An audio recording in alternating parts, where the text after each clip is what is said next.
कौन है मनु? मनु को संसार का प्रथम योगी पुरुष कहा जाता है। इनकी पत्नी का नाम शत्रुपा था। मान्यता के अनुसार इन्हीं दोनों की संतानों से संसार के सभी जनों की उत्पत्ति हुई। मनु की संतान होने के कारण सभी जनों को मानव या मनुष्य कहा जाता है। महाराज मनु ने लंबे काल तक एक आदर्श राजा के रूप में इस पृथ्वी पर राज किया। उनके राज्य में प्रजा बहुत सुखी थी। भक्तराज ध्रुव इन्हीं मनु के पोते थे। आगे चलकर महाराज मनु ने अपने बड़े पुत्र को पूरा राजपाट सौंपकर अपनी पत्नी के साथ नैमिषारण्य में तप करना शुरू किया और इसीलिए ये राजर्षि कहलाए। उसी दौरान इन्होंने उस समय में प्रचलित संस्कृत भाषा में मनुस्मृति नाम के ग्रंथ की रचना की, जो आज ठीक उसी रूप में उपलब्ध नहीं है जिस रूप में वह लिखी गई थी। उसके अर्थ का अनर्थ ही होता रहा है। जैसे उस काल में वर्ण शब्द का अर्थ वरण होता था, यानी धारण करना या स्वीकार करना, यानी जिस व्यक्ति ने जो कार्य करना स्वीकार किया वही उसका वर्ण कहलाया। मनु केवल मनुष्य थे, यानी वे ही ब्राह्मण, क्षत्रिय, वैश्य और शूद्र थे। आगे चलकर जिस मनुष्य ने अपने लिए जिस कर्म या कार्य का चुनाव किया वही उसका वर्ण कहलाने लगा। मनुस्मृति विश्व के सबसे प्राचीन धर्मशास्त्रों में से एक है। प्राचीन समय में मनुस्मृति को एक कानून ग्रंथ की उपाधि दी गई थी। उस समय समाज में इस ग्रंथ को बहुत महत्वपूर्ण और आदरणीय स्थान प्राप्त था और यही कारण है कि पहले का मानव समाज ज्यादा उन्नत और सभ्य था। मनुस्मृति की गणना विश्व के ऐसे ग्रंथों में की जाती है जिनसे मानव को वैयक्तिक आचरण की प्रेरणा प्राप्त होती है। आज हम जानेंगे कि मनुस्मृति में मांस भक्षण को लेकर क्या कहा गया है। योहिंसकानि भूतानि हिनस्त्यात्म सुखेच्छया स जीवंश्च मृतश्चैव न क्वचित सुखमेधते। अर्थ, जो जीव वध योग्य नहीं हैं, यानी जिन जीवों से किसी को कोई खतरा नहीं है और जिनका वध करना जरूरी नहीं है, उन जीवों को जो कोई भी अपने सुख या अपने स्वार्थ के लिए मारता है वह जीवित रहते हुए भी मृततुल्य शव के समान है और वह कहीं भी सुख नहीं पाता है। अनुमंता विश्सिता निहंता क्रय विक्रयी संस्कर्ता चोपहरता च खादक्ष चैती घातका है। अर्थ, पशुओं की हत्या की अनुमति देने वाला या शस्त्र से जीवों को मारने वाला या मांस को काटने वाला या मांस को खरीदने वाला या मांस को बेचने वाला या मांस को पकाने वाला या परोसने वाला और खाने वाला, ये सब प्रकार के जन घातक हैं। वर्षे वर्षेष्वमेधेन यो यजेत शतन समाह मांसानि च न खादेद्यस्तयोः पुण्यफलं समम्। अर्थ, जो मनुष्य 100 सालों में हर एक साल एक बार अश्वमेध यज्ञ करता है और अन्य पुरुष जो मांस का भक्षण बिल्कुल नहीं करता है, इन दोनों के पुण्य फल समान हैं। यो बंधनवध क्लेशान प्राणिना न चिकीर्षति स सर्वस्य हित प्रेप्सुः सुखमत्यंतमश्नुते। अर्थ, जो मनुष्य किसी भी जीव को बंधन में रखने, उसका वध करने और उसे क्लेश देने की इच्छा नहीं रखता है, वह सबका हितेच्छु, सबका हित चाहने वाला है और इसलिए वह मनुष्य अनंत सुख भोगता है। इसका मतलब कि मनुस्मृति में जीवों के केवल वध का ही नहीं बल्कि उन्हें बंधक बनाकर रखने या उन्हें किसी तरह का कोई भी कष्ट देने का भी विरोध किया गया है। नाकृत्वा प्राणिना हिंसा मांसमुत्पद्यते क्वचित न च प्राणिवधः स्वर्गस्थस्मान मांसं विवर्जयेत्। समुत्पत्ति तु मांसस्य वधबंधौ च देहिनां प्रस्मीक्ष्य निवर्तेत सर्वमांसस्य भक्षणात्। अर्थ, जीवों पर हिंसा किए बिना मांस की प्राप्ति नहीं होती और जीवों पर हिंसा करना स्वर्ग प्राप्ति यानी सुख प्राप्ति में बाधक है। इसलिए मांस का भक्षण बिल्कुल भी नहीं करना चाहिए। मांस खाने के लिए मांस की उत्पत्ति, जीवों को बंधन में रखने और उन पर हिंसा जैसे कार्य किए जाते हैं। इसलिए इन बातों को देखकर सब प्रकार से मांस भक्षण को त्याग देना चाहिए।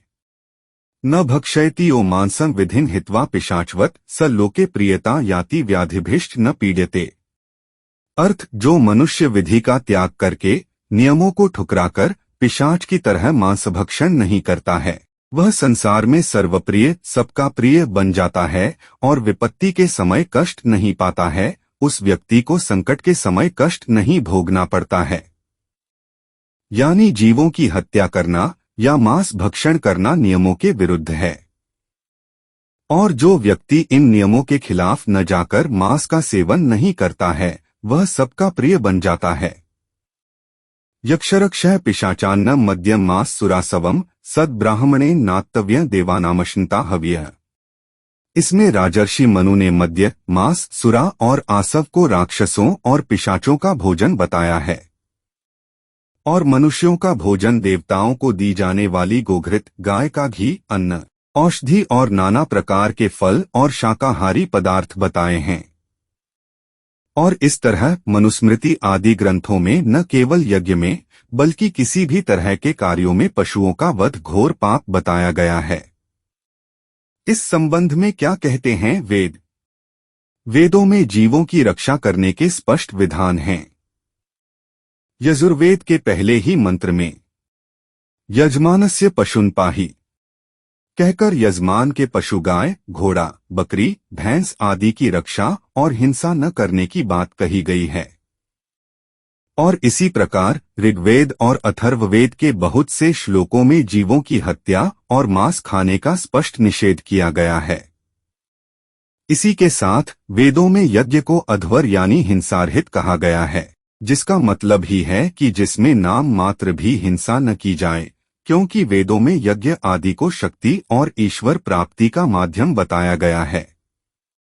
चारों वेदों के अनेक मंत्रों से यह सिद्ध होता है कि यज्ञ आदि में हिंसा रहित कर्म करने का विधान है। जैसे अश्वमेध शब्द का मतलब यज्ञ में अश्व की बलि देना नहीं, बल्कि राष्ट्र के गौरव, कल्याण और विकास के लिए किए जाने वाले सभी कार्य हैं।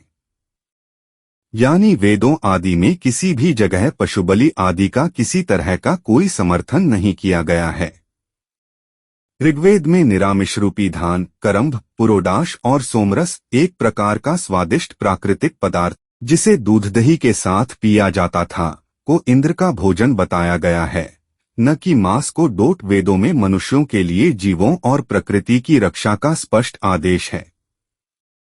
और इसीलिए प्राचीन भारत के लगभग सभी त्योहार प्रकृति और सेहत की रक्षा से ही जुड़े हुए हैं, ताकि त्योहारों के माध्यम से व्यक्ति अपनी जीवनचर्या में से कुछ समय निकालकर प्रकृति और जीवों की रक्षा और सेवा में लगाए। क्या कहते हैं दूसरे धार्मिक ग्रंथ? अब अगर हम दूसरे ग्रंथों पर भी एक नजर डालें तो आयुर्वेद में भी मांसाहार को रोगों को वृद्धि करने और आयु घटाने वाला बताया गया है। भगवद गीता में लिखा है, आसुरी प्रवृत्ति के लोगों में पशुवध अत्यंत प्रधान होता है। गोस्वामी तुलसीदास जी द्वारा रचित रामचरितमानस में एक चौपाई आती है, जब सभी देवता और ऋषिमुनि रावण के अत्याचारों से मुक्ति पाने के लिए भगवान विष्णु जी के पास जाते हैं, तब वे सभी कहते हैं कि गोद्विज हितकारी जय असुरारी सिंधुसुता प्रियकंता। वहीं पर देवराज इंद्र भगवान से कहते हैं कि आज पृथ्वी पर गायों, ब्राह्मणों, नारियों और निर्बलों को बचाने वाला कोई नहीं है। हम सबकी रक्षा कीजिए। वाल्मीकि रामायण में सुंदरकांड के सर्ग 36 के श्लोक में लिखा है, कोई भी रघुवंशी न तो मांस खाता है और न ही मधु, शहद का सेवन करता है। श्रीराम सदाचार समय उपवास करके 5वें समय शास्त्र विहित जंगली फल फूल और निवार आदि भोजन करते हैं। इसी के साथ भगवान शिव को पशुपतिनाथ भी कहा जाता है और इसीलिए किसी भी जीव की हत्या को महापाप माना गया है। भगवान श्री राम और सीता और लक्ष्मण जी ने पूरे वनवास के दौरान भी केवल कंदमूल और फलों का ही सेवन किया। ऋषि मुनियों की तरह सादे वस्त्र धारण कर एक कुटिया बनाकर रहते थे। वनवास के दौरान वे तीनों ज्यादा से ज्यादा व्रत उपवास करते थे। नोट: पंचवटी में राम जी से हिरण को पकड़ लाने की इच्छा माता सीता ने नहीं, माया सीता ने की थी, क्योंकि रावण सहित सभी राक्षसों का विनाश करने के लिए ऐसी लीला करना जरूरी था। राम सीता जी यह जान ही चुके थे कि वह हिरण कोई और नहीं बल्कि मायावी राक्षस मारीच ही था, और इसलिए सीता जी ने लीला करते हुए राम जी कहा कि स्वामी कृपया इस सुंदर हिरण को पकड़ लाइए।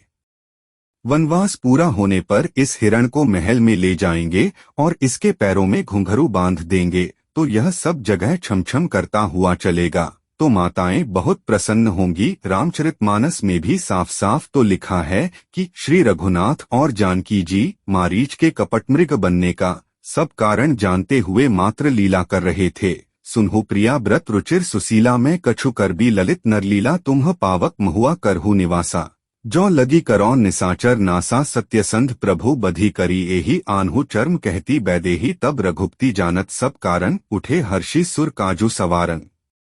प्राचीन भारत में ब्राह्मण हो या क्षत्रिय, वैश्य हो या शूद्र, कोई भी मांस का सेवन नहीं करता था। हाँ, राक्षस जरूर मांस का सेवन करते थे और इसीलिए भी वे राक्षस थे।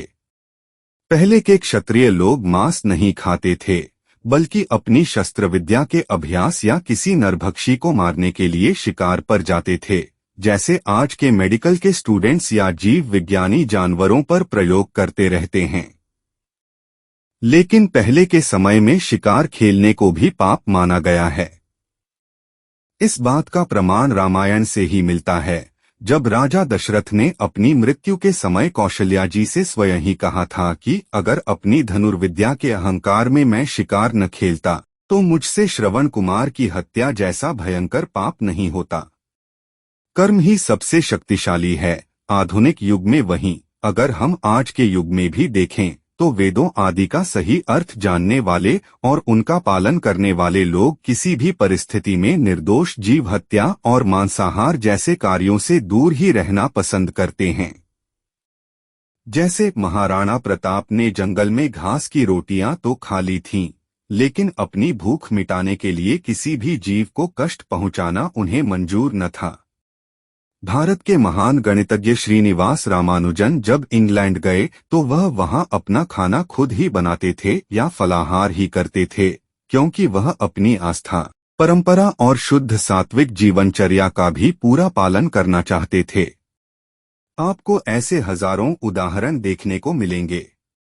मूल मनुस्मृति में 680 श्लोक ही थे, जबकि मिलावटी मनुस्मृति में श्लोकों की संख्या 2400 है। एक संत ने कहा है कि अपने स्वार्थ के लिए वेदों, मनुस्मृति आदि का गलत अर्थ निकालने और उनमें मिलावट करने वालों ने न केवल भारतीय संस्कृति को बेहद नुकसान पहुंचाया, बल्कि करोड़ों निर्दोष जीवों की हत्या भी करवा दी। हमारे कीप धर्मा चैनल से जुड़े, लाइक करें और सब्सक्राइब जरूर करें।